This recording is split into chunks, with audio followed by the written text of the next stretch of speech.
Welcome to this latest edition of the Ril Dil podcast, The Wire Remixed, Season 2, Episode 8, Duck and Cover. Put the emphasis really on that first word, duck. we had an appearance by an animal in this episode. As always, I am joined by one Robert Sapp. How you doing, Mr. Sapp? Wow, how you doing? Happy birthday to the late and great Kobe Bryant. He would have been 42 today. So definitely shout out to him. And, still hard to believe. It's still hard to believe that he is no longer with us. But today would have been his 42nd birthday to the Mr. Bryant. So this episode was directed by Dan Attias. It ranked all-time by Vulture 45 in terms of all-time Wire episodes. One of the reasons why they feel like that this episode was ranked so low is because they thought that there was too much Ziggy, and they said that this was the first, and I didn't realize this up until this point. Ziggy, this was the first episode where we don't see Stringer Bell. He does not appear in this episode at all. Probably, I would say, the first and only time that he doesn't appear on the show during his tenure with the program, with the show. So those two reasons were the reason why Vulture had this episode ranked 45, which is not that low considering what some of the rankings of their other episodes of season 2. To be honest with you, I had a theme, and I'll flush it out more over the course of the podcast. To me, and this is one of your favorites. This is a word that you've used throughout the course of this season: self-destruction. That was my theme of this episode, and we saw it firsthand in particularly two characters, in Jimmy McNulty and one Ziggy. Opening scene. So McNulty is clearly distraught about the fact that his wife wants no parts to do with him other than raising their two sons. In terms of getting back with him, that she shut that down. Last time we did it, last show we did, he's at the bar. Of course, one of his favorite places, probably, maybe other than working a case, his favorite place. And he is completely fucked up to a point to where the bartender, the bartender is like, you're not getting behind the. He's like, the bartender says two things. He says, save some for the rest of the customers, number one. And number two, you're not getting behind a vehicle. Or he asked McNulty, you're not getting behind a vehicle, are you, Jimmy? And then McNulty says, pour it, and says, I'm looking you in the eye, Gus. As if that is just that's just supposed to be the truth-telling syrup of the fact that I'm looking you in the eye, Gus. So a cab is behind. A cab is coming in to pick me up. Of course, he's lying. He gets in the car, and not only he crashes the car once, but twice he crashes the car before he ends up in the diner. Comes in the diner, hand is busted, bleeding, and the waitress, for whatever reason, found that to be attractive. And he ends up having after some eggs and sausage, ends up taking the waitress home for a one-night stand.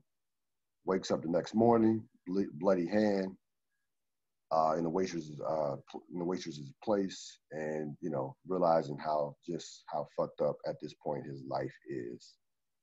This is McNulty at his pinnacle of self-destruction as far as where he's at in his life right now, without working cases, being on the boat, no Elena. What were your thoughts on one Jimmy McNulty? Yeah, I mean, there's nothing really to add to what you said. Absolutely right. Just self-destructive behavior for everyone to see. Yep, you nailed it. Yeah, man. When he told the bartender, like, I'm looking you in the eye, that was hilarious to me. Like the bartender was. So you had that. Oh, one thing I did forget the epigraph. The epigraph for this episode was by one Ziggy. How come they don't fly away? So forgot about that. So We go to Ziggy, Horseface, and Nat. They are seemingly just. I mean, they're at the docks. This is before work. This is during a break. I'm assuming this is during a break time, lunch break. They're watching Maui. They're looking at Maui, and this is the beginning of them of Nat and Horseface trying to convince Ziggy that to try to take on Maui, who we all know is twice Ziggy's size, and Ziggy's giving this hard stare and what have you, and they're just, I mean, they're completely fucking with him, but they're trying to pump his head up to get him the courage to go take on Maui. Remember, this is coming off an episode where Maui had tricked him into thinking that he had, that he was a father with the whole scene in the bar. So they've been going back and forth throughout the course of the season. And this is, of course, will be set up for a scene later on. What were your thoughts on this scene? Yeah, there's a lot that's going on with Ziggy right now. So this is the first part of kind of like a 2-episode arc on where he is. I have a ton to talk about of Ziggy and next week, but this kind of like the first part of it. It goes absolutely with your assessment of just self-destructive behavior, right? Yeah, no question about it. Yeah. So that it's the beginning of the self-destructive, self-destructive cycle. You have the detail. Freeman convinces Perlman to look into the wiretap, into the case for a possible wiretap. They convince her that the case, is even bigger than Frank Sabaka. She's absolutely convinced and says to them, hey, it looks like you guys have PC now. And they go through all the pieces, all the connections with Prop Joe and Sergey and Sabaka and Frank Sabaka and Nick Sabaka. So they basically take her through the whole crime board that they have hanging up in their office and convince her that she should look into putting this into a wiretap. And she says it seems like you guys have PC, and you also have Russell, who is impressed with the detail in terms of seeing how much goes into what they do to track phone calls in regards to all the paperwork that they had. So this would be the setup for a later scene in regards to Perlman and the rest of the detail. What were your thoughts on this? Yeah, see, this is why I love it, and this is why I would argue against Vulture's rankings heavily, because of scenes like this. So my assumption is what Vulture and what other people, whatever, are looking at is for the drama of The Wire, which is nice. And I mean, like, it's a very dramatic show. But this to me is where The Wire sets itself apart from every other show in the history of television, because they took the time early on in the season to lay out the rules and the structure of everything. This scene works so perfectly because they're now breaking down why they're now setting the table for how they get The Wire. And because we know what probable cause is, because we know all the different things they need to do to figure out, like, to get taps on the phone, the scene plays out really smoothly. Now, the reason why I say this is the best stuff, that better than anything else out in the history of The Wire, is because like most shows, and I've said this before, most shows don't even take the time to explain anything like that, let alone then show you what it looks like, right? Like every other cop show in existence, the police are just banging through the door yelling, "We got a warrant," or you just see them listening to the phone and everything like that. We know what pertinent and non-pertinent means in The Wire, and we know why the cops can listen to certain things and can't listen to certain things, and we know why they need to get what it is they had to go through in order to get that. So that makes The Wire itself, which is the name of the show, that makes The Wire itself one of the central characters. And in order to do that, you got to tell us, you got to give the background of that character. And so all of that groundwork that they laid in those first 4 episodes of this season gives us this scene and gives us a smooth, clean look into The Wire. Furthermore, again, them switching up from the drugs to this season shows you that it's not just about getting people off on the corner. Like that The Wire is a technique that can be used to really bring in high-end criminals, and that's actually like the point of it. And so it's a great scene. And also Beatty Russell is us. She's the audience, so she's our microphone. And so when she says, "Wow, I didn't know. I thought I knew paperwork," that's exactly the point of. That's exactly where we're supposed to be at. Like, wow, it takes a lot to do these things, and it takes a lot of investigation to do this really well. And so that's why, as a viewer, you need to invest your time and energy and effort and your brain power in watching everything that happens in the show, because everything means something. Without scenes like this, then all that other stuff doesn't matter. And so, great job. Yeah. I mean, they basically flush out their whole process of, of their investigation. And even with Perlman, Perlman in previous episodes, I said, told them, hey, you guys don't have enough in regards to PC. So they even give you that you even see that process with her finally being satisfied with the amount of work and with what they have now as in comparisons to previous episodes. So they did, to your point, did a brilliant job at depicting that. Ziggy, Maui, Nat, and Horseface. Of course, Ziggy watches along with Horseface and even Johnny 50 watches Maui buy ham and cheese sandwich with a frappuccino. And I guess according to Ziggy, that's makes you not manly enough. So he's all in on challenging Mally to a fight. Mally has his back turned as he's eating his sandwich. Ziggy hits him with a punch that doesn't move him an inch. He turns around, punches Ziggy, grabs him, and uses a forklift to put him on top of a can and threatens anybody who will get Ziggy down. Who will get Ziggy down from on top of the can, and then Ziggy, giving everybody the finger, fuck you, and then had these famous words, "You guys gave me bad advice." Ziggy, you guys gave me bad advice. You motherfuckers gave me bad advice. Those were his exact words. And of course, Ziggy, as always, or a lot of times we've seen in this show, is the butt of the joke. In this case, what were your thoughts?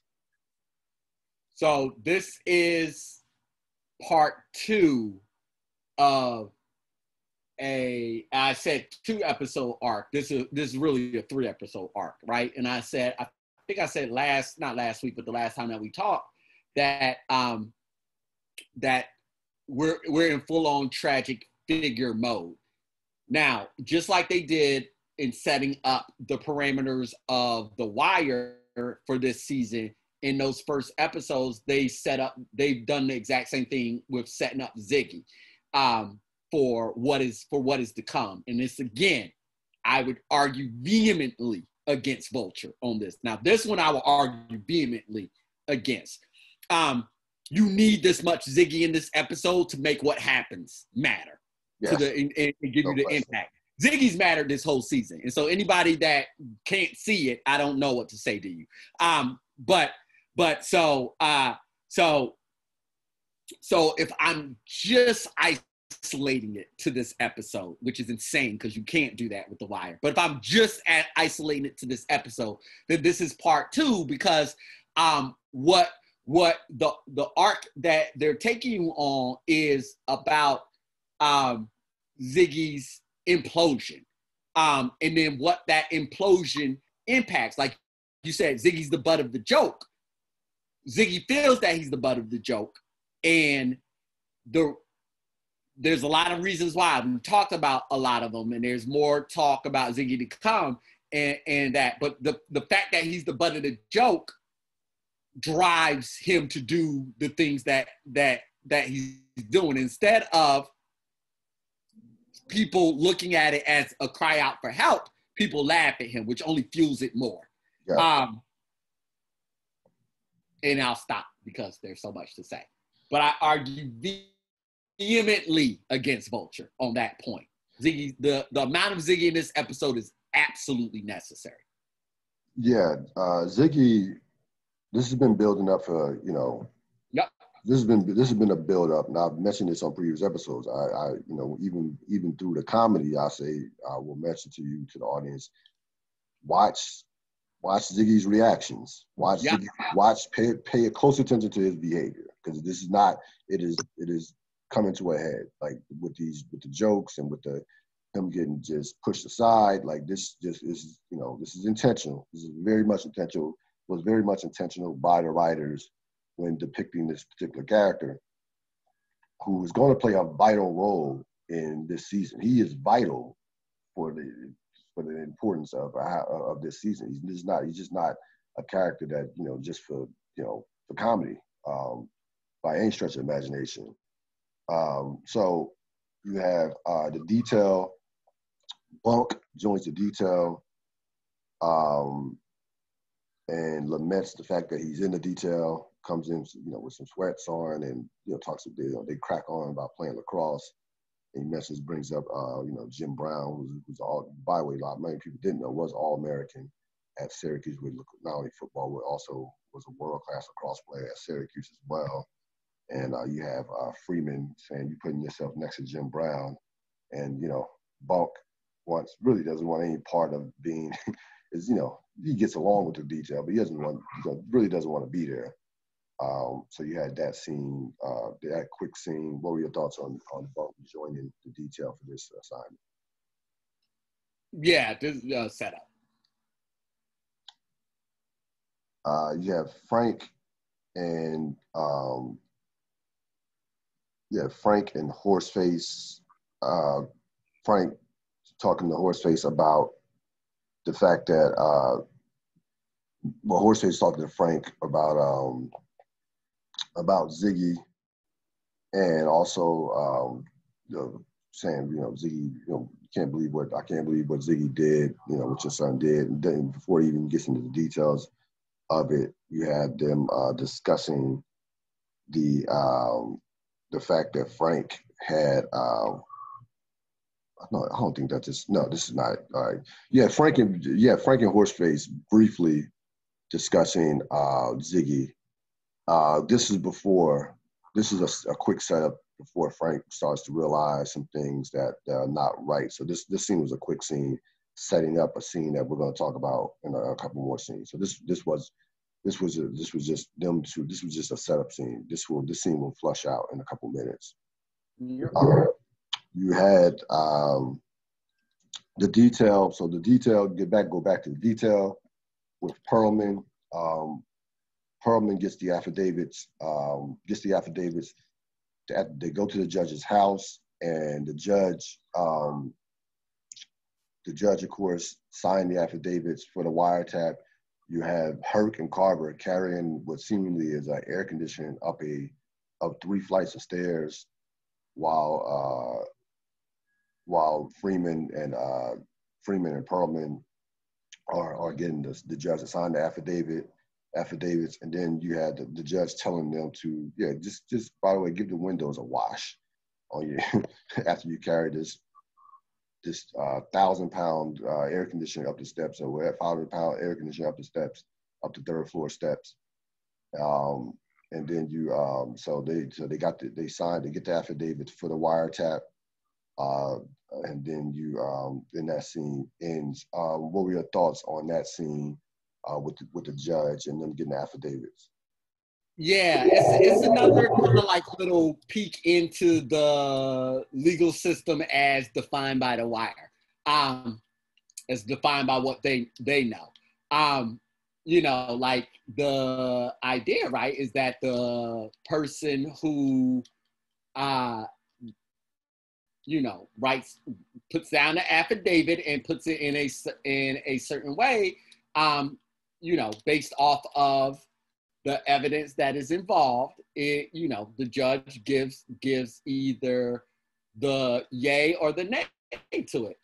What Perma was saying, not only in this scene, but I think in the previous episode, was, will you wash his windows? Like that'll get us what we need, which is a statement on the legal system.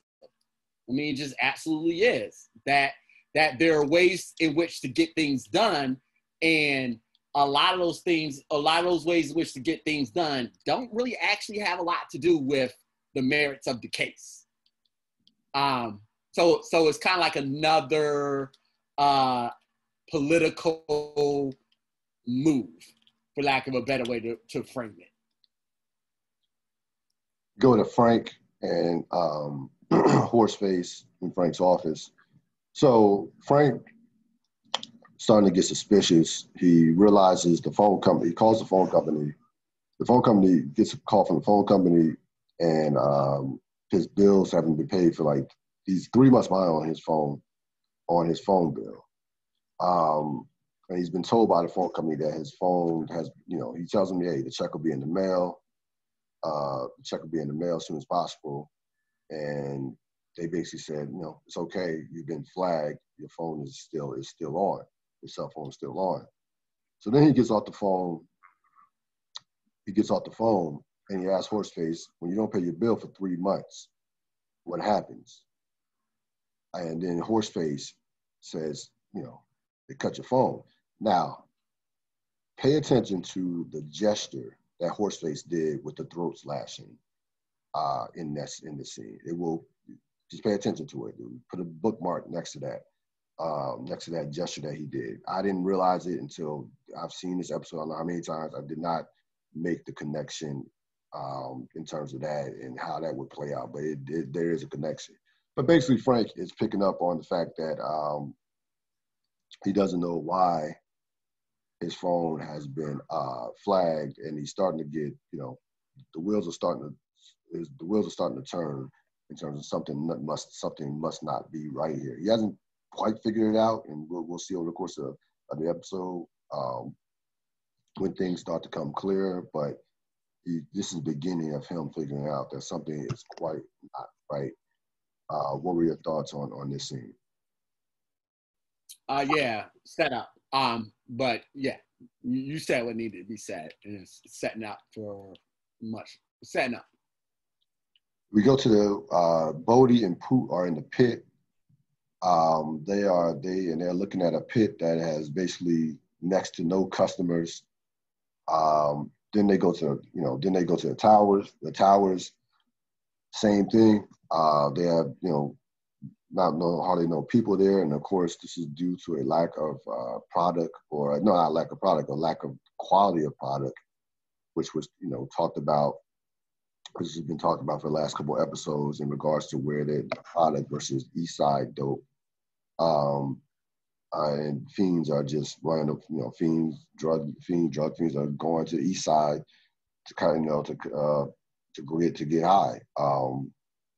They even get harassed by a cop who Bodhi says normally wouldn't be around if we had some people up in here. He wouldn't have his chest all out. And then you see Bodhi thinking about contemplating, what's going to be the next move. What were your thoughts? Bodhi and Poot, by the way. What were your thoughts on this scene? Yeah, it is a bad way. That was my thoughts on it. They're in a bad way right now.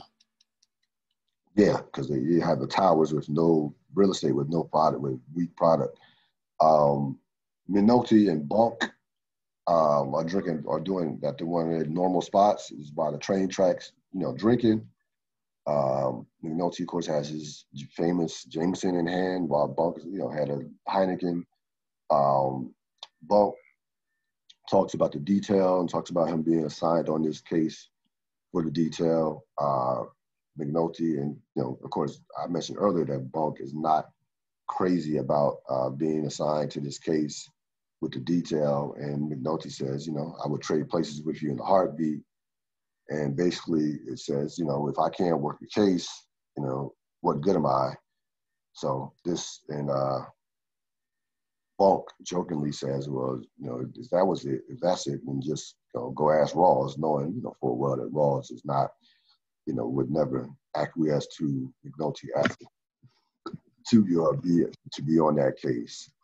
So, what were your thoughts with McNulty in this dark place at this point? So all right. So I'm gonna unveil a little bit of a theory. So we talked a lot about how for most of this season, McNulty was, for all intents and purposes, on the shelf. They just had him doing stuff to move the plot along for him. So I criticize that a lot, and I stand by that criticism. But I will add that what I'm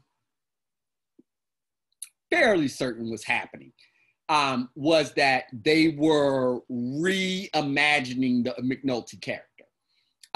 So McNulty, the character up to this point, was supposed to be this brash asshole but fantastic detective, very two-dimensional.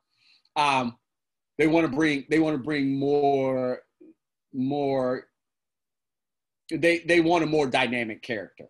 At this point in time, or previously, they have a ton of characters that are far more intriguing than McNulty is, and so they needed to reinvent the character. And so, in order to reinvent the character, they had to kind of put him on the shelf and have him chasing things, because once McNulty gets back into the game, the McNulty character is going to grow leaps and bounds. I'm trying to remember the sequence of events in terms of where we are. No, that hasn't happened yet. That hasn't happened yet. So I'll say a little bit more once we get a little bit more deeper into the episode of how I know that the writers are doing this. But there is a beginning and reimagining of the McNulty character, and it's going to start in this episode. Yeah. So that makes perfect sense from a standpoint of, the show is so rich with characters that they could afford to put him aside for a couple episodes without losing anything, without missing a beat. And because there's no we've said this continuously, there's no one character that is bigger than the show. There's no, Baltimore is the star of the show.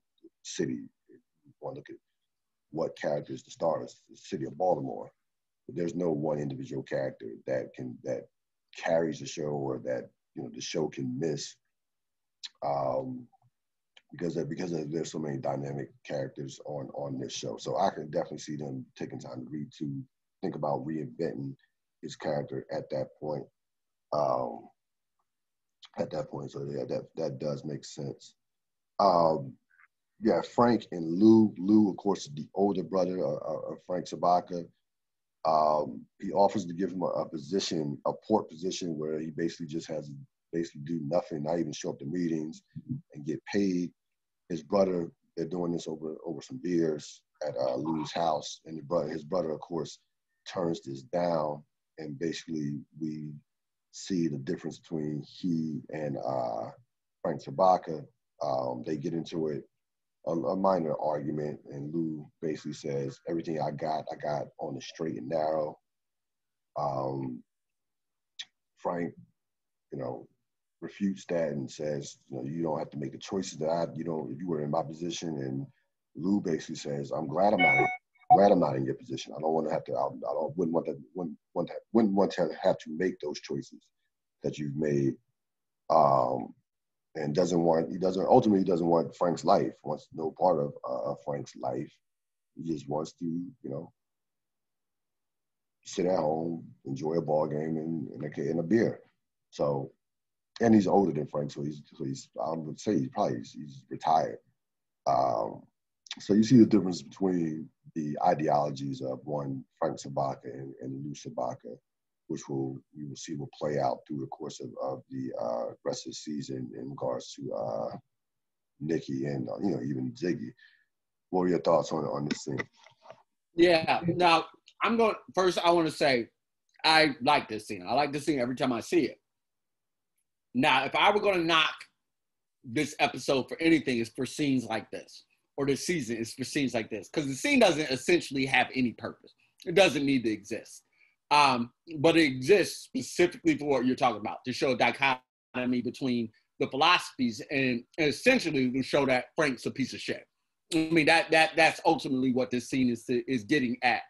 But I would argue that The Wire's already laid out that argument on Frank, and we've talked about it ad nauseum, because that's essentially what this season is about with him. So I don't know why they put this scene in there, but I like the scene, but it's complete setup. Yeah. No, they didn't have. They didn't. This was not a necessary scene. Like to your point, we already know about Frank. We already know about. They've already talked enough about Nikki and Ziggy, so those characters have been flushed out for the most part. I guess they just wanted to show you, the differences between him and his brother, him and Frank from that standpoint. But I feel like we already knew that from a scene with Nick and his father earlier this season, in terms of how his father being on the straight, and from that standpoint. Ziggy and unknown in a pigeon coop. So Ziggy asked, talks to the guy who's, of course, I'm assuming an expert, in pigeons and what have you. He says the epigraph, why don't they fly away? And the guy mentions because his wings are clipped. And instead of buying the pigeon, Ziggy, decides to buy the duck instead.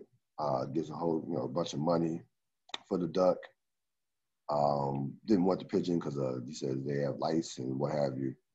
A lot of symbolism going on with this scene with the epigraph in terms of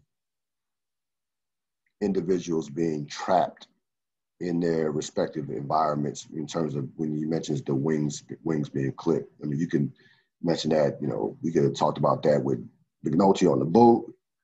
We talked about that in the streets or in the pit.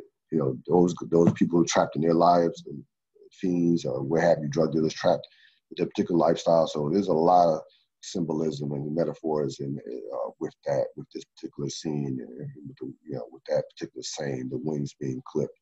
What were your thoughts on this scene? I had nothing to add. Pitch perfect. Yeah, just that was it. That's it. That's the symbolism, and it applies to so many different characters in this show. That was perfect. You have Daniels, Freeman, and Bunk. This is after, of course, following Bunk talking with McNulty and them drinking. So Freeman and Bunk try to convince Daniels to go back at Ross to try to convince to get McNulty on the detail. Of course, Daniels said, Ross, he went to Ross once, and Ross, he hasn't gone to Ross, but Ross told him when we gave him the assignment that you can have everything but McNulty.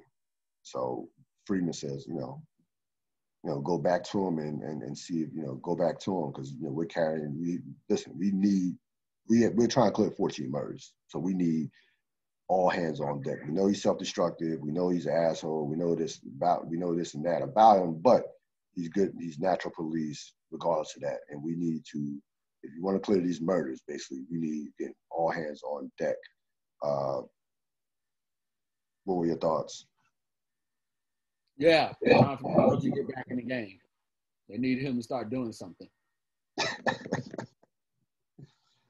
Oh, yeah. So you have Herc, Carver, and Herc's cousin. So these two, back into it again in regards to, they're going to use Herc's cousin to be a manufactured fake confidential informant named Fuzzy Dunlap. He demands money, rightfully so, 10%. Herc thought for whatever reason that he was going to do it as a favor because they were related, and say, Herc says we clear cases and we gather evidence and so on, so this, that, and third. And the guy says, his cousin says, that's what you get paid to do. And Carver basically like, yeah, he's right. So then Carver says like, damn, I'm in family with all the Hercs. Very key scene as far as future scenes and episodes. Remember this scene. What were your thoughts? Yeah. The Wire playing a very, very deep game here. Okay, so, you just can't talk about this scene now. No, we can't. It's a very deep game. No, we can't. I can give you what happened in the scene, but we can't flush out the scene because it's too far ahead. On his face, though, it's a very funny scene. Yeah, it is. But they're playing a deep game. Yeah. No, this was definitely a chess from that standpoint. They were playing chess. Ziggy and Nick. Nico has some new wheels, feeling good about herself. Money in the car. Ziggy comes in. He hands Ziggy a bunch of cash. Ziggy acknowledges Nick, has got a new truck, which was clearly against what Nick was about earlier in the season. But again, Nick likes the money. He likes, Nick is loving the lifestyle right now. So Nick gets a call from the Greeks. I want to say probably Spiros, and they discuss a bit of business. And Nick says, everything's going good. I'll get back to you. And then Ziggy, of course, hears this and is jealous that he is not involved in doing business with the Greek and feeling left out. And he gets angry when Nick tells him, hey, look, let me handle the business. Just take the money. And Zig says basically, fuck you. I'll play the game for myself. I know you don't think I can, but I will. And tosses the money outside the truck, all of it outside of the truck. What were your thoughts? All right. So when I saw this scene for the first time, I remember thinking that's such a dumb move. Why would you throw all that money out the window? And so here's the thing that we all need to understand about the character of Ziggy and characters like Ziggy. I'll juxtapose him and McNulty at the same time. Or not juxtapose. I'll talk about him and McNulty at the same time. The thing that happens is essentially the symptom. The diseases themselves, how they feel about themselves. And so I say that to say, for Ziggy, it's absolutely not about the money. None of this is about the money that he can make. Nothing. Zero of this is about the money. It's about how he feels about himself and what the different things that happened. McNulty, the same thing. The beginning. I was waiting for this moment to talk about the beginning. The beginning of the scene is exactly like that. When McNulty wakes up in the girl's bed, all bloody, looks around just like, and then just gives kind of like that sigh and puts his head on the pillow. That's what that represents. The actions that he did, the drinking, the messing around and everything like that is all to cover up what he feels or the symptoms of what, or shows, are the symptoms to show how he feels about himself.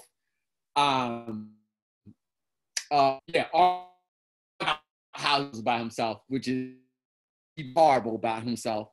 Ziggy on his level feels horrible about himself.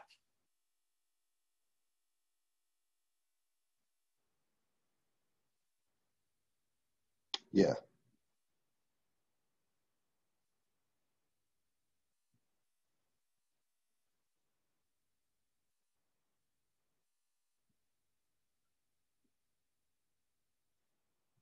And that's why our boy D'Angelo was such a good character, is because he actually verbalized what he actually verbalized how he was feeling and gave context to all the other characters who were in similar positions, i.e. the wings being clipped. All the characters' wings are clipped, or most of the characters' wings are clipped. Particularly the more self-destructive they are, you can just add that to i.e. their wings being clipped.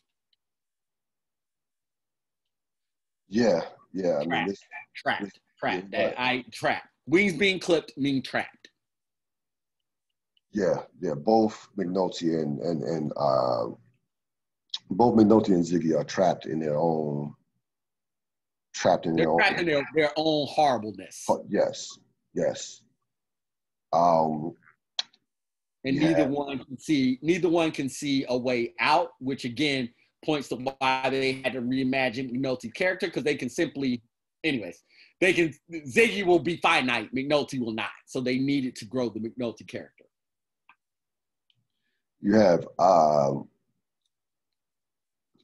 Daniels and Ross. So Daniels goes to Ross to try to convince him to get McNulty on the case. At first, Ross kind of rebuffs it, says, you could ask me for anything, but this is something, but then Daniels says, listen, you want me to clear these cases. You said no bullshit. I get everything I need, everything I want, everything I need. And Ross acquiesces and make sure you do. So again, those 14 murders are 14 murders. So however whatever Daniels needs to get those 14 murders out cleared, Ross has no choice but to give in and allow McNulty to get back on the detail. Any thoughts on this scene? No, I don't have anything. Bodie and Poop, they are looking at some other drug crews who have taken over their territory and are serving their customers. So you could see the wheel spinning in Bodie's head, in Bodie's brain, in regards to this. And thinking about what needs to be done. Of course, this will be a setup for not only for this episode, but for even next episode as well, in regards to what's going to happen. But they are looking at other independent crews, not even big crews, independent crews, to have landed on Barksdale territory and are serving their customers. And because again, you have no product or have a weak product, it doesn't matter. Your territory doesn't mean anything. And also we know that the Barksdales right now are at their lowest in regards to muscle as well. So what were your thoughts on this scene? Everything that is anything with the pet, with Bodie, with Poot, with anything Stringer, all that is setting up for next season. So they're drilling this theme of no product or bad product makes you weak, and you got to do things in order to fend off. But the big thing, the big huge thing, the only thing that matters is having a good product. So they're drilling that in. You have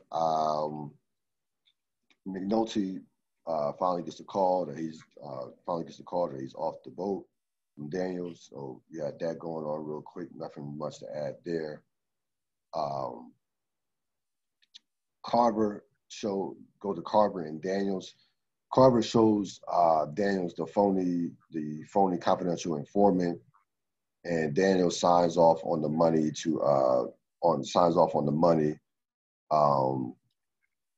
and the reason why Daniel signs off is Carver basically says, "Hey, he led us to, he helped lead us to Nick Sabaka." A lot of setup with this. What were your thoughts? Yeah, I mean, like I think these scenes are absolutely also playing at a deeper game. We got to acknowledge that, yeah.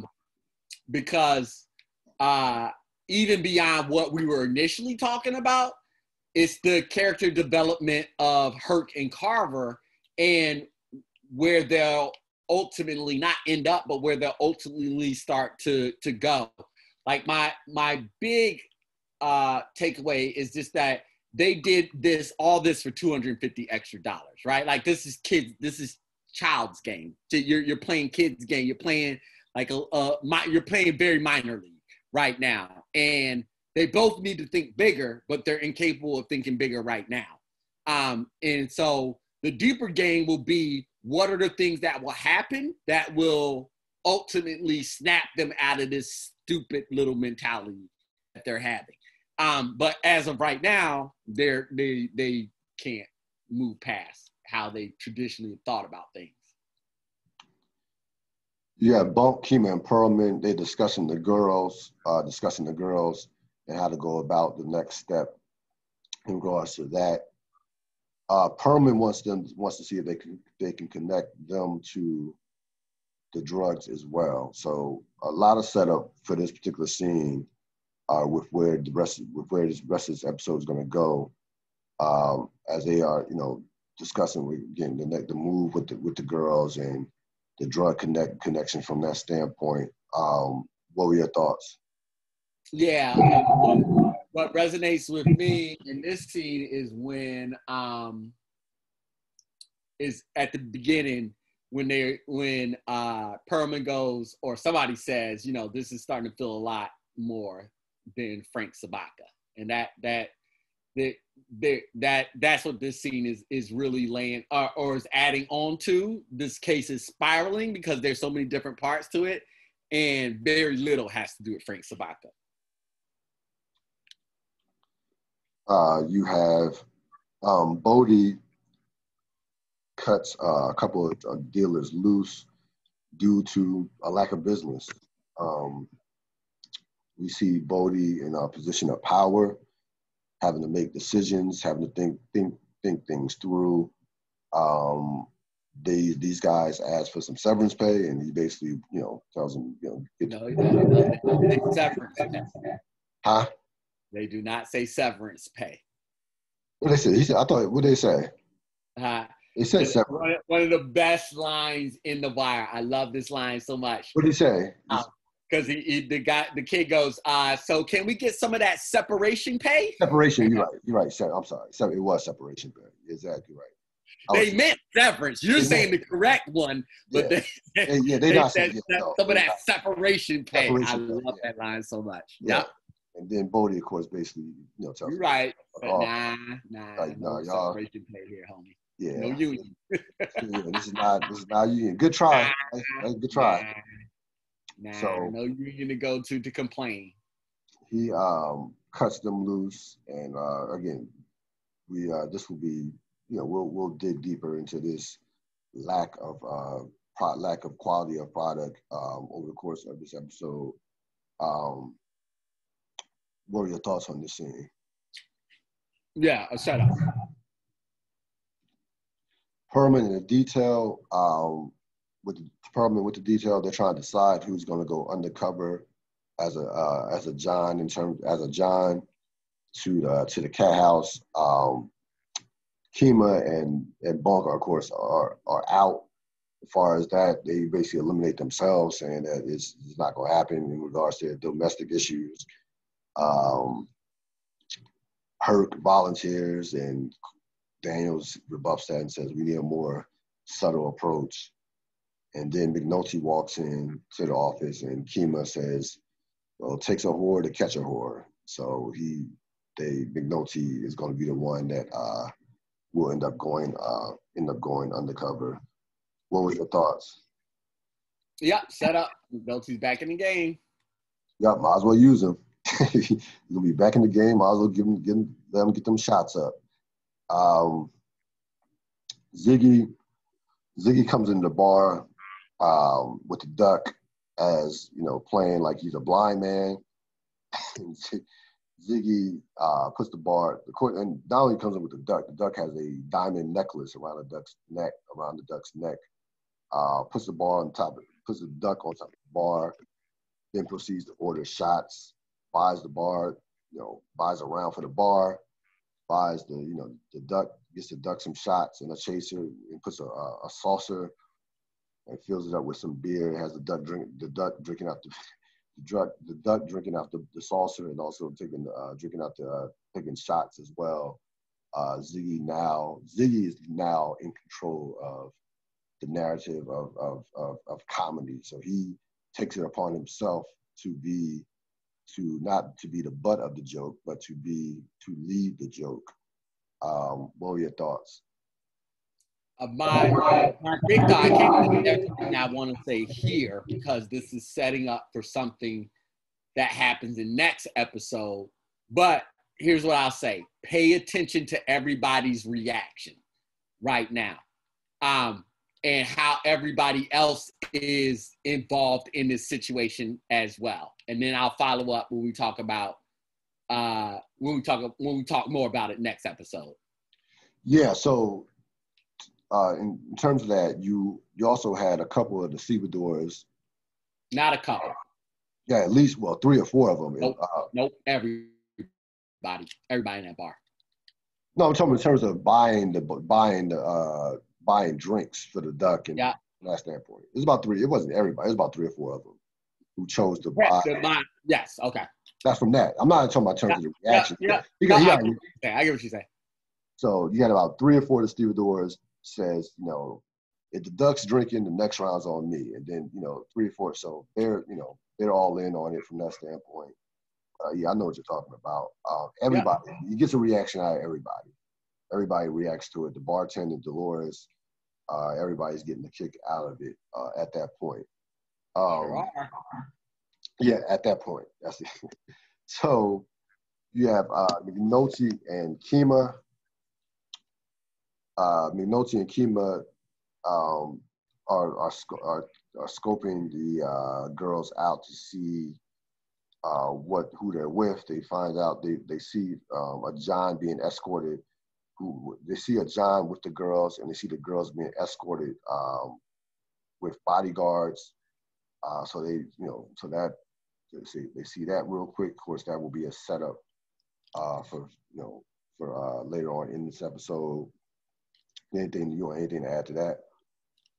Setup. Yep. Freeman, Prez, and Russell. Russell lets them know which ship that will dock that Horseface is connected to. That's a setup for a big scene in this episode as well. McNulty, Kima, they see the John get dropped off by the muscle. Then McNulty, after that, McNulty and Kima pull him over to get information on how to get connected with the girls. He gives them a card. And tells them to put like 4 digits in and ask for Eve. So McNulty. Yep, Bob. So yeah, Bob gets caught. And before they even pulled him over, he had gotten dropped off, and McNulty basically described what he was doing, saying he was getting his lies together in order to tell the family and the family and kids.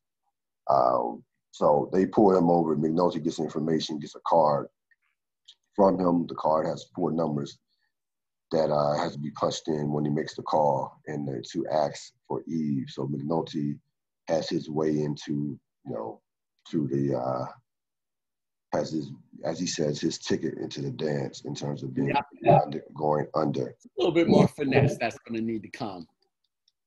Yeah. You want to add anything to that?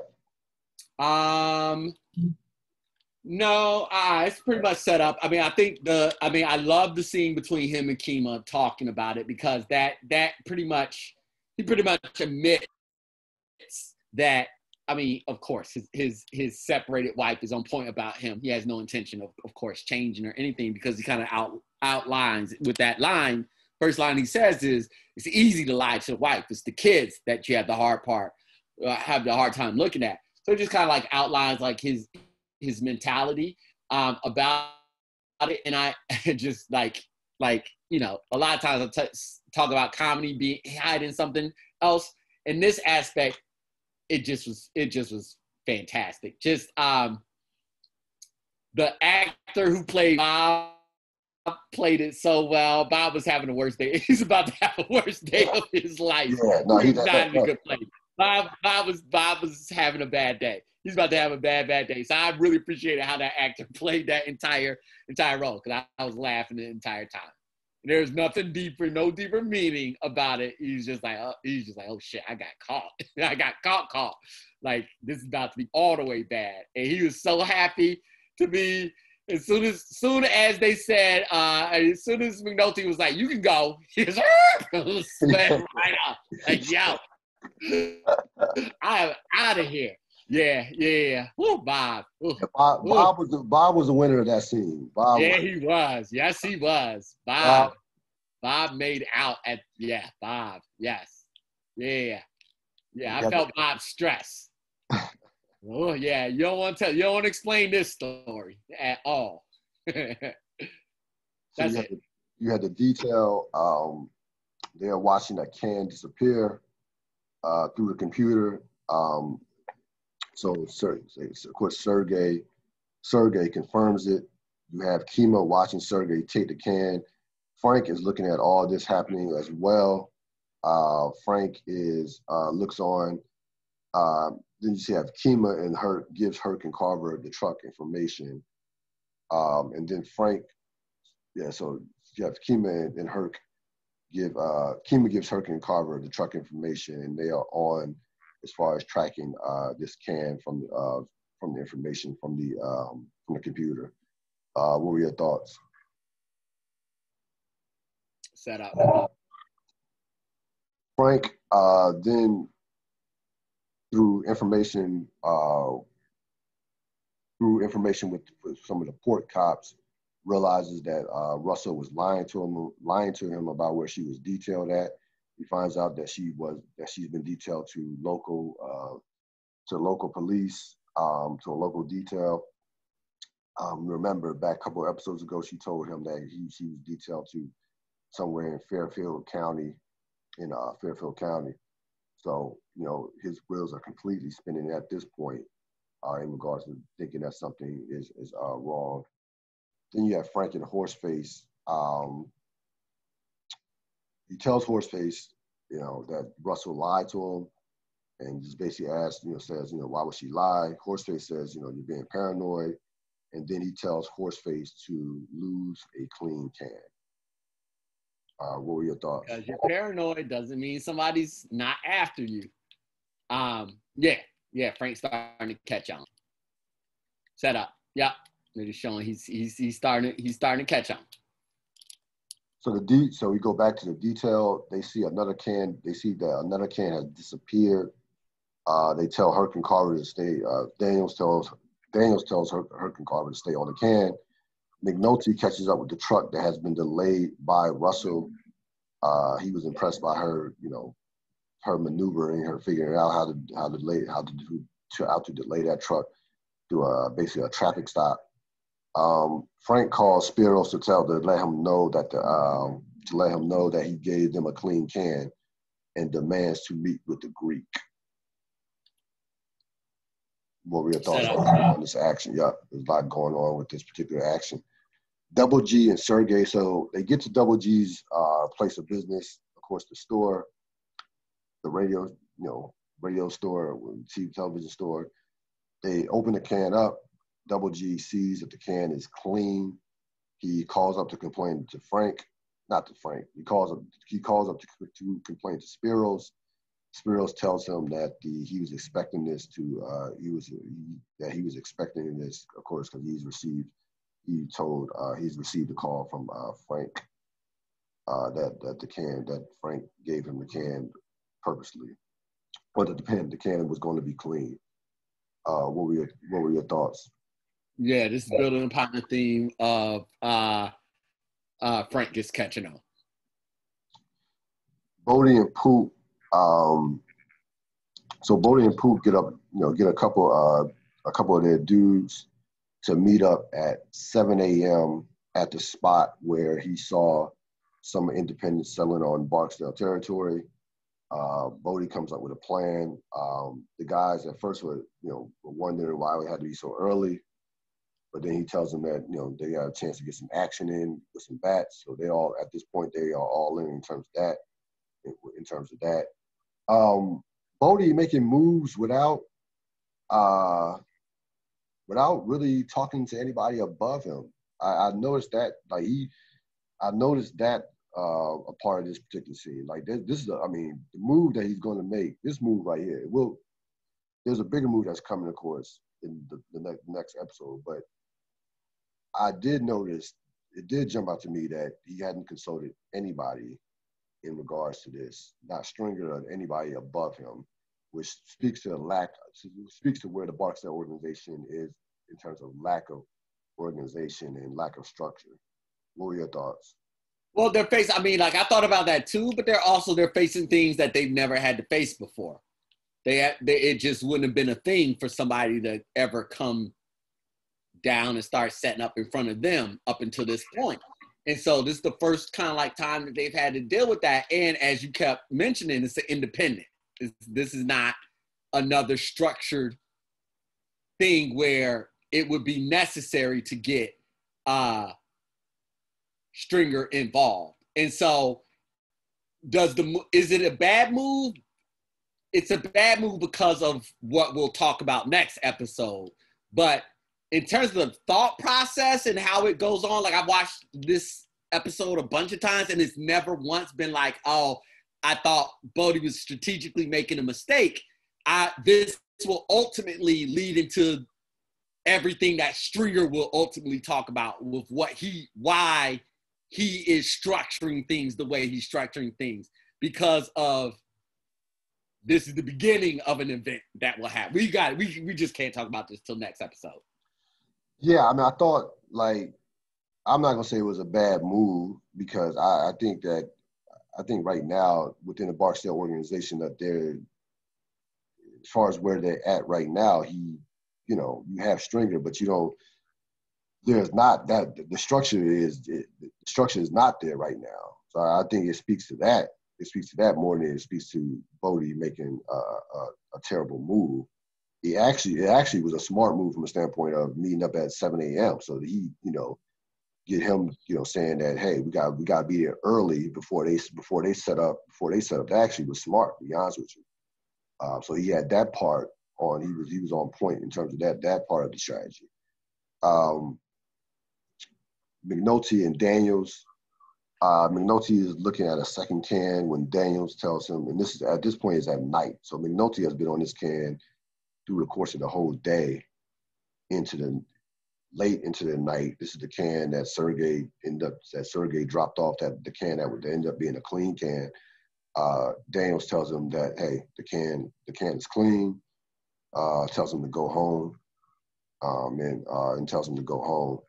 What were your thoughts? Set up. Frank and Nick are at the bar discussing what happened with the cans. You have Frank also noticing Ziggy. Noticing what happened. What you mean? I'm just saying, you said Ziggy. Oh yeah, Frank said, "What's with the duck?" You're right. Mm-hmm. Frank said, "What's with the duck?" Is Ziggy anywhere around in that scene? No, Ziggy was not. He wasn't. Thank you. Frank says, "What's with the duck?" And then Nick says, "Ziggy." That's what happened. Mm-hmm. Who's all around the duck at this point in time? All the stevedores. Okay. It was all the stevedores. So at that point. So yeah, Ziggy was not in the scene. The duck, Frank notices the duck drinking out the saucer and says, "What's with the duck?" And then Nick lets him know that this was Ziggy's doing. And he also notices that the duck has a diamond necklace around his neck as well.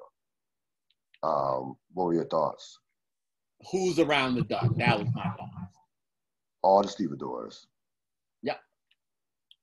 Yep. More to come next episode. But that was my thought. Yeah, who's around that duck right now? Having a really good time with the duck. Yeah, they were. yeah, no question about it. Freeman, McNulty, and Russell. So this is at the end of the night. Everybody else has went home. You just have, of course, Freeman is always the last, first one in, last one out. Freeman is looking at, Freeman tells them, basically tells McNulty and Russell basically somebody fucked up in regards to the can being clean, in regards to the clean can being dumped. They were able to detect that through the phone calls that somebody called Spiros twice. And McNulty says, "Hey, we had a good day." And Freeman said, "Yeah." So McNulty says, "Anybody want to get a taste?" Freeman says, "No, he's gonna stay with the paperwork." Was no surprise out of him. And Russell, he asked Russell. Russell says, "I got a baby. I gotta get the babysitter or something." And then she says that more than one beer, my head starts spinning. And McNulty says mine too. So, and Russell's car was broke too. So she needed her for a ride. She said, "For a ride, I'll do one beer." That's what happened. She said, "For a ride, I'll do one beer." After that, my head starts spinning. So McNulty gives her a ride, and as they're walking out, Freeman gives a curious look, knowing what he thinks is going to transpire. That's what I took that as. So they head to the bar. Freeman, they go to the bar, have a couple of drinks, a couple of beers, talk about their families. He jokes about his wife dying. She talks about how her husband had left her and her kids because she wasn't a housewife. Then McNulty makes it before they leave the bar. McNulty makes a call about setting up his attempt to infiltrate the brothel. So he confirms that. He basically confirming that the number was a good number. So he makes that call, and then of course they head out the bar. A lot going on in this scene. What were your thoughts? So this is the beginning of the rehabilitation of the McNulty character, adding more depth to him. It wasn't just one look that Freeman gave. Freeman gave 3 separate looks during that scene, and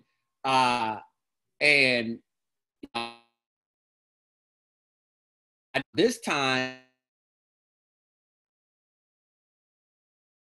looks like I know what's going to happen.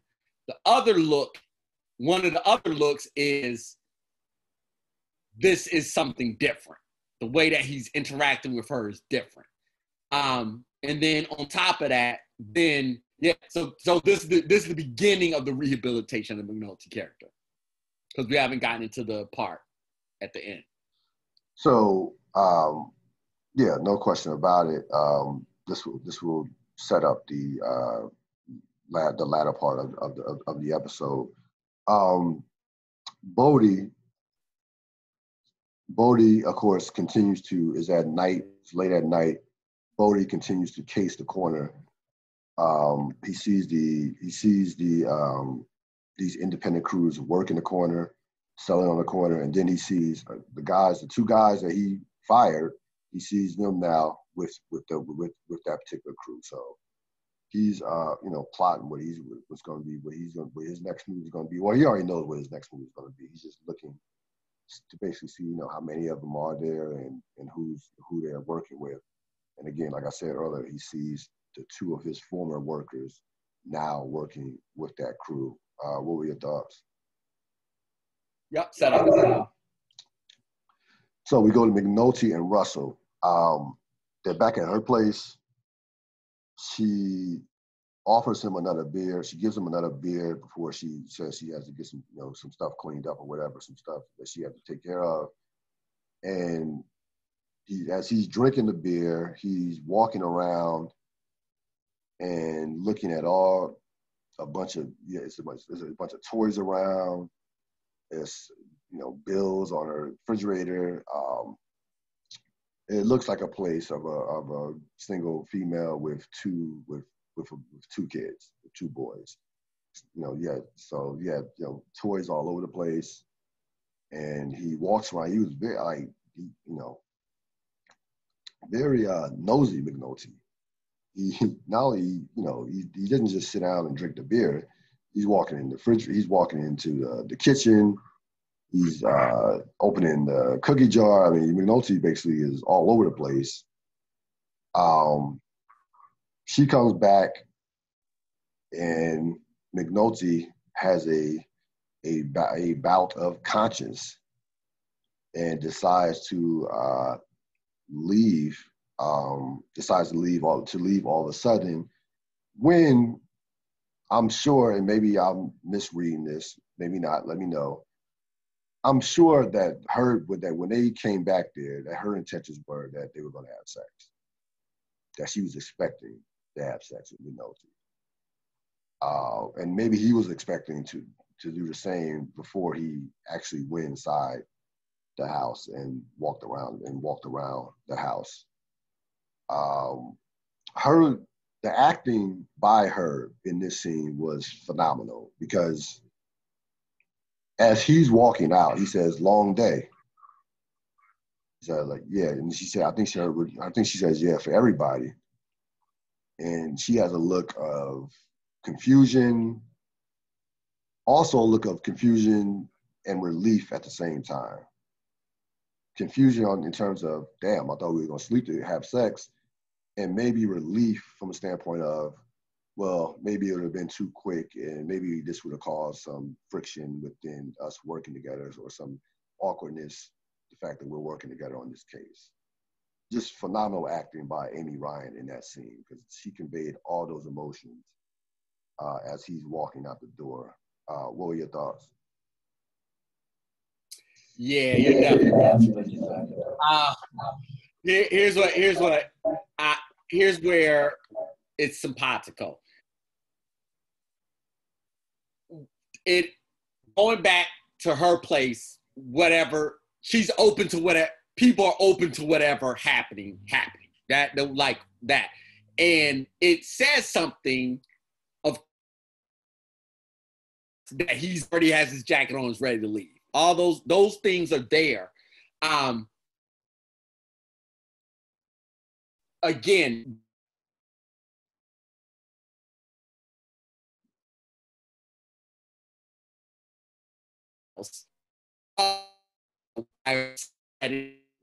something further to even start getting into right now, but they're beginning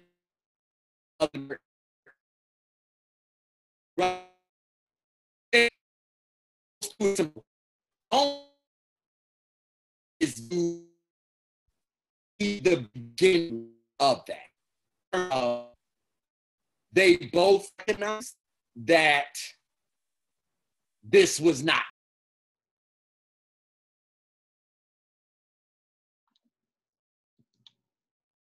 It's called, he dropped. It's called drop. We'll get him back on. All right, he's back. Oh, you back? All right, yeah. Can you hear me? I hear you. Yeah. All right, go ahead. You. Yeah, go ahead. I don't even know what last part I left off, or what's the last thing that you heard. You were talking about those two, like understanding that it wasn't going to happen. That's why I think you were cutting off a little. You were cutting off. Like that. This wasn't the moment, so it was more mutual. They both understood it. That doesn't discount. It was excellent acting by both actors. Yes. In the way that they presented that scene or that moment that we all know and recognize, and how they played it without a lot of words. It was fantastic acting on both parts. I definitely don't think either one of them were thinking about what the awkwardness of their working relationship would be at all.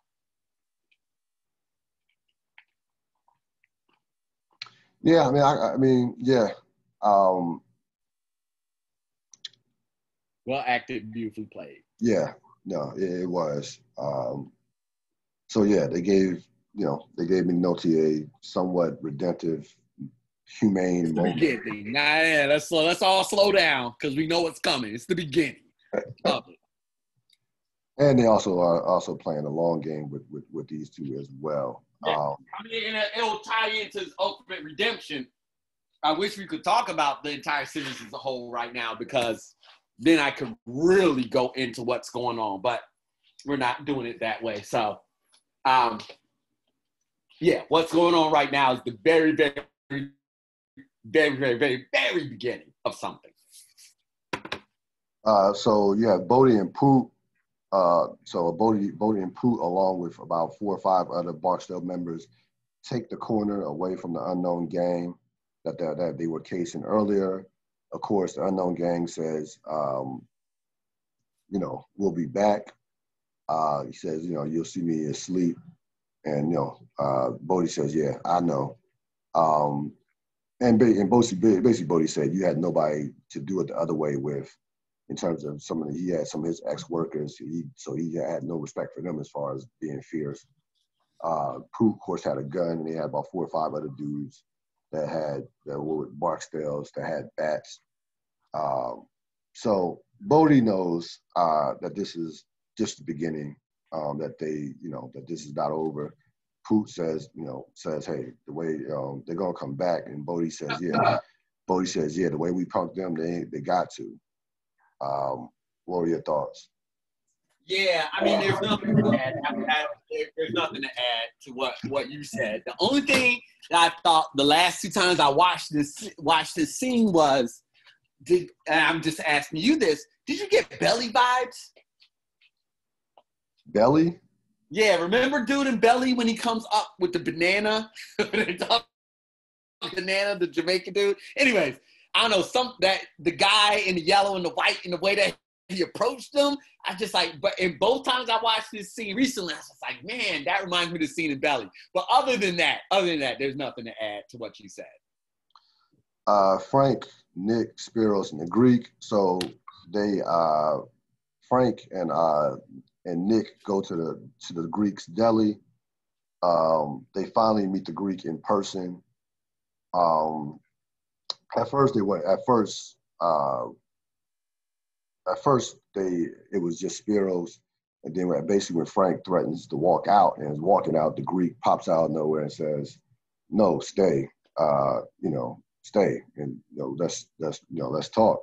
And then Nick lets him know, says, "Yeah, that's the Greek. That's it's the old guy that's always hanging around." Frank tells him that his cell phone is being tapped. He explains why they switched cans. He also convinces the Greek to keep paying them the same. The Greek kind of taunts Frank, not kind of, definitely taunts Frank. Says it's a new world. Go enjoy your money, buy a car or a new coat. Clearly, getting back to what Nicole talking about Nick with buying a new truck, and also when Ziggy bought that coat a few episodes back. Basically the Greek basically says, "I have you in my pocket." That's why I took this too. Like I had you are about the money. I know you're about the money. So it's like, and the Greek knows this. No, he knows Sabaka. He's reading Sabaka like a book. Like so he kind of taunts Sabaka at the end of the scene with those comments, and then you see the episode come to an end. What were your thoughts on this ending scene?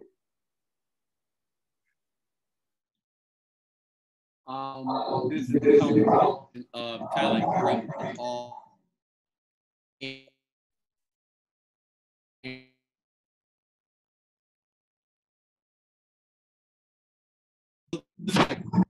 nation of it. Like he's been seeing and picking up all these breadcrumbs, and he's able to like really kind of like dive into, and finally after so many different conversations where I gotta see the Greek,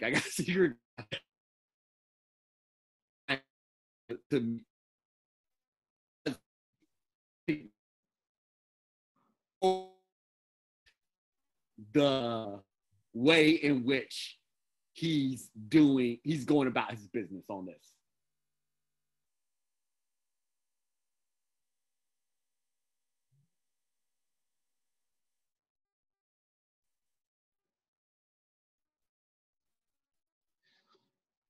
You think the Greek was taunting him though with that comment at the end?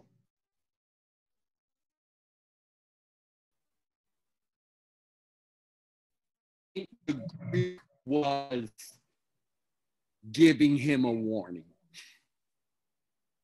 We can't talk about it until we get to the last episode. Wow, you took it as he was giving him I don't think he's threatening him. I think he's giving him a warning. Interesting. Those are two different things.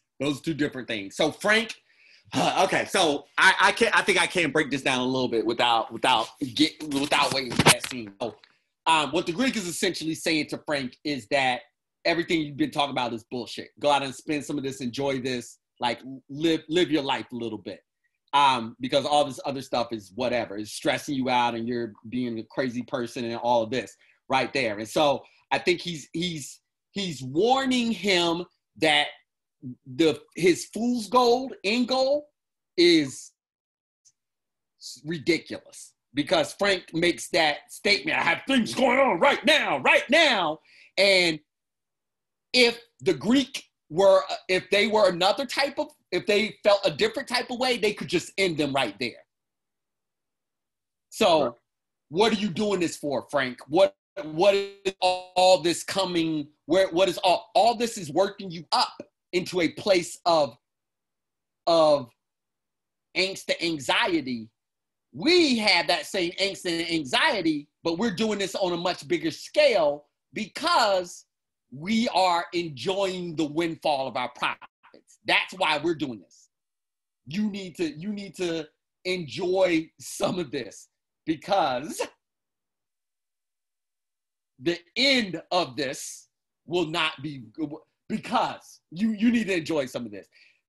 Greek is smart enough to know, as in, like, if we take like let me take like a mafia scenario, right?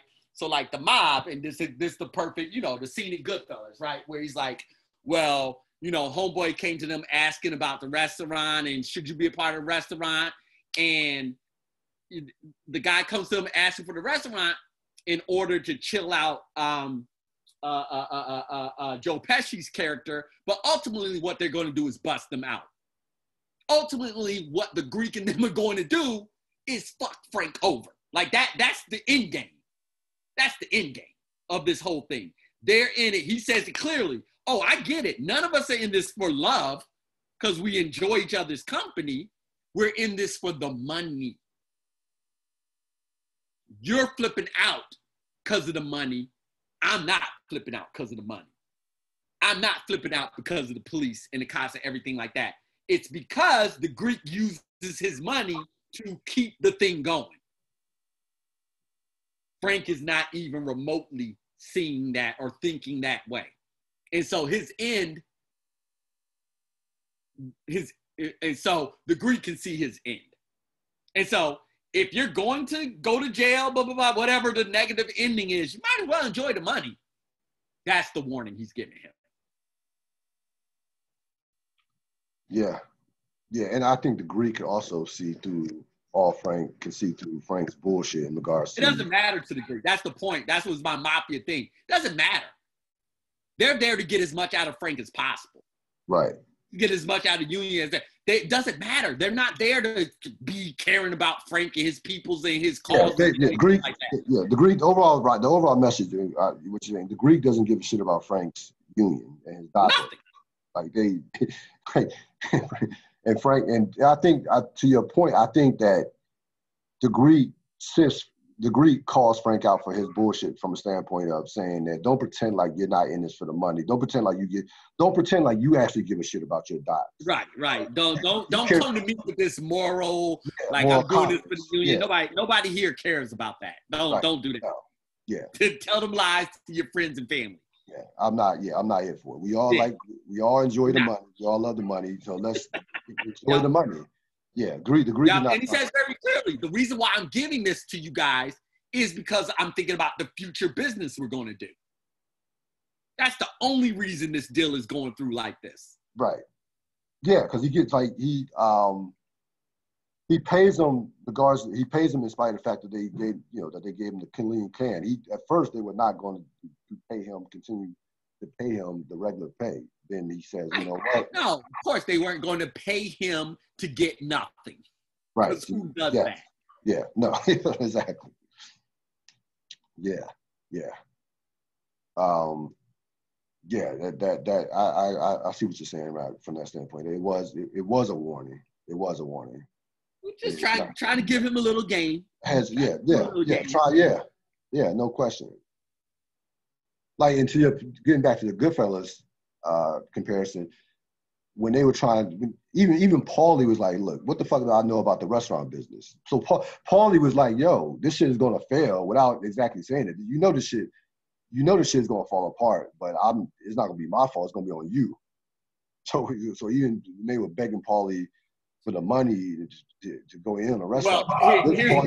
Well, my bringing in the mafia, it's a tried and true. It's one of the mafia's hustles, right? And it's exactly what's going on with the Greeks: prostitution, money laundering, drug dealing, racketeering,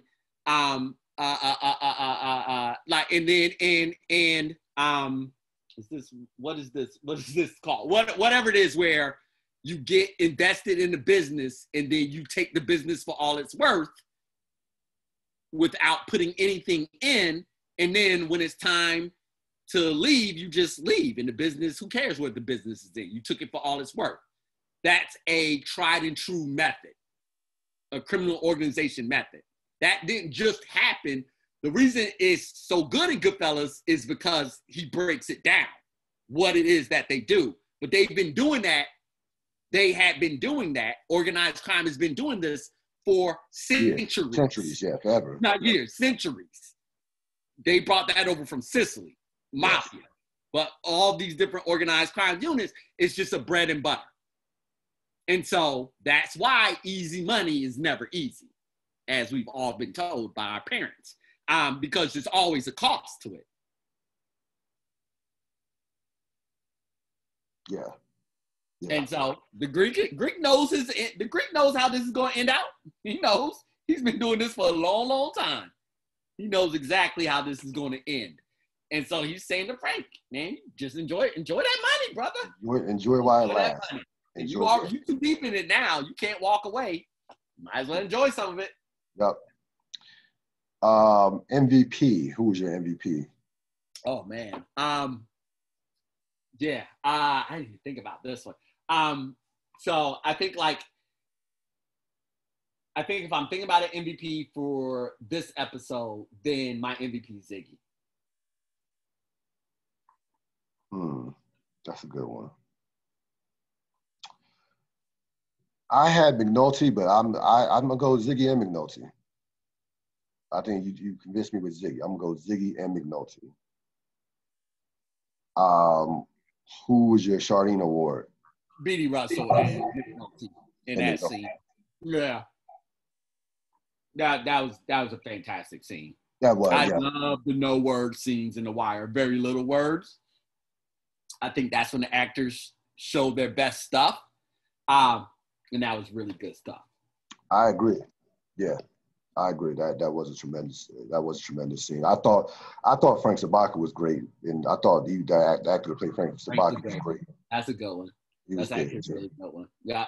I thought he was good too. But that being, that Russell, the Russell McNulty scene at the end, towards the end of the episode, was definitely a tremendous scene, and just You acting. know what? I am changing it. Frank Right? Sabak MVP. He was really good in this. Like that scene. Like I'm just thinking about like so many of his scenes of just kind of like recognizing slowly what's going on.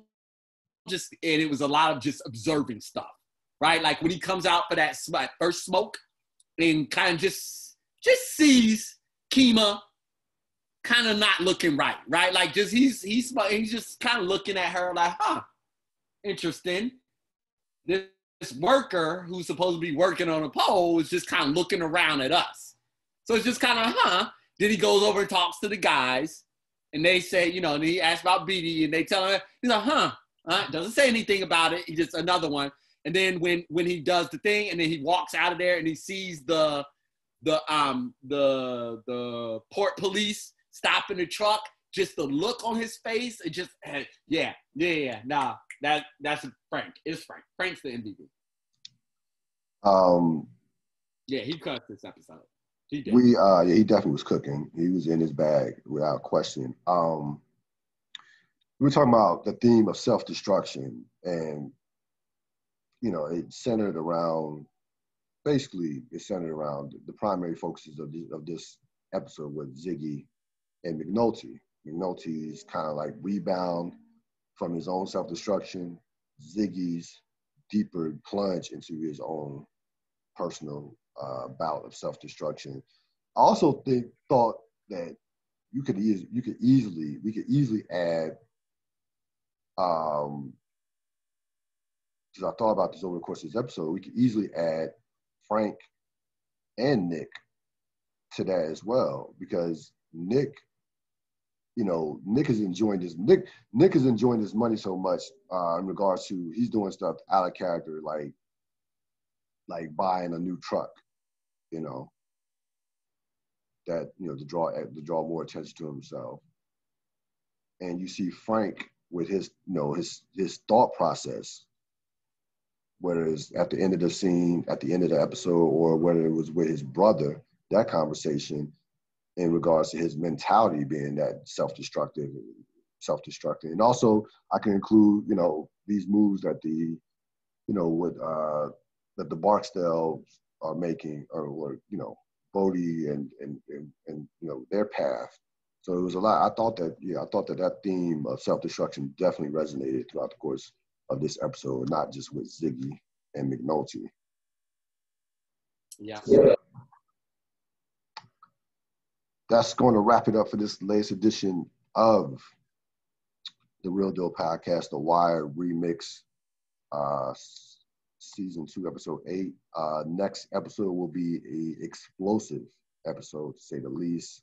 Definitely looking forward to that. Again, it's all downhill from now as we head towards the last 4 episodes of season 2, where you're going to see some things, you're going to see some plot lines, and you're going to see some characters make moves that, will not be forgotten, and we're going to get introduced into some new characters as well. So should be a strong ending to this season. Will be a strong ending to these, in terms of these last 4 episodes of the season. Any closing thoughts, Mr. Fat? Everybody be safe and healthy. All right, take it easy, man. All right, have a good one. Going to wrap it up for this next edition of the Ril Dil podcast, The Wire Remixed. This episode, of course, will be on my YouTube channel. Before that, I'll get it on before the night is over, or early tomorrow morning, as well as on Blog Talk Radio. Have a great rest of your evening. Later.